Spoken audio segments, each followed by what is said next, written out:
$136 billion in trade just went duty free. The Indian EU trade agreement is finally here, and these are the sectors that are about to explode. Welcome to day 15 of 100 days of sector snippets. To understand why this deal is massive, you need to know that Europe is India's second largest export destination after USA. So far, high tariffs made our products expensive in the Europe. But with this deal, over 90% of our exports get zero duty access.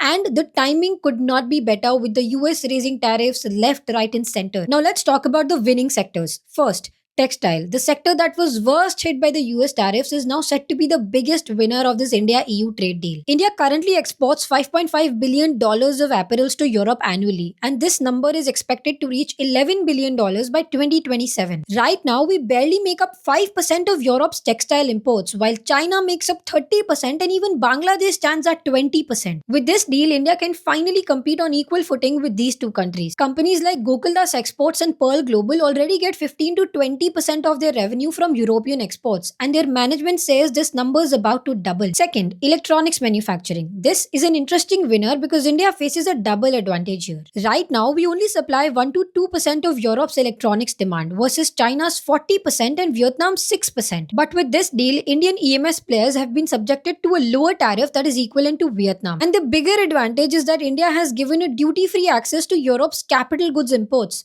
So raw materials like high-end automation systems, sensors, power devices that we used to import from Europe would now come in at much cheaper prices. This makes Indian EMS players structurally more cost competitive. Companies like Avalon Technologies and Sirma SGS are positioned to benefit big time. Third, chemicals. Zero duty on 97.5% of India's chemical export basket by value. This provides amazing opportunity for specialty chemical companies like Aarti Industries, Clean Science and Nosil. In fact, footwear is another big winner. India currently faces a 17% tariff and has just 1 to 2% market share in Europe.